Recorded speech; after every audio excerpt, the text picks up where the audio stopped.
कल्पना कीजिए दोस्तों, अगर आपके पूर्वज आज आपके सामने आकर खड़े हो जाएं और आपसे केवल एक ही बात कहें कि बेटा हमें याद रखो, हमारा सम्मान करो, तो क्या आप उन्हें अनसुना करेंगे?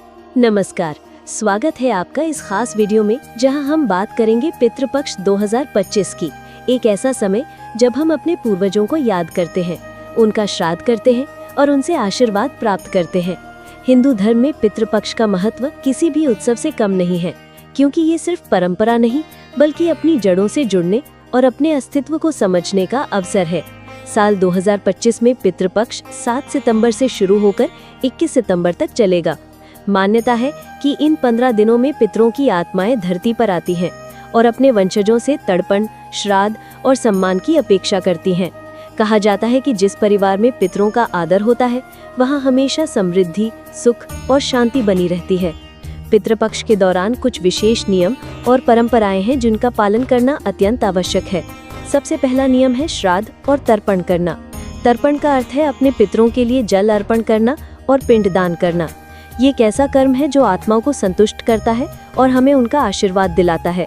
दूसरा नियम है ब्राह्मण को भोजन कराना और दक्षिणा देना।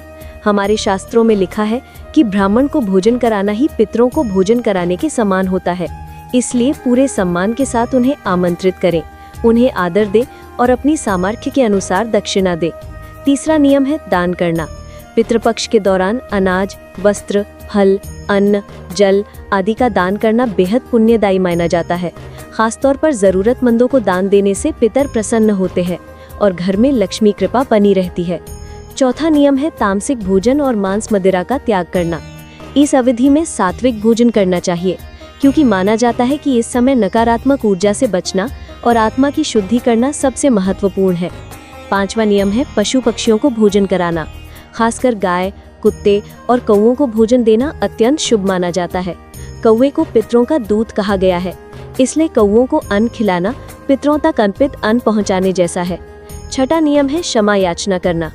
पितृपक्ष सिर्फ कर्मकांड का समय नहीं है, ये आत्म मंथन का भी अवसर है।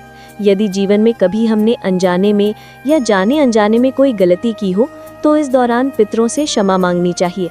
ऐसा करने से न सिर्फ उनका आशीर्वाद मिलता है, बल्कि मन को भी शांति प्राप्त होती है।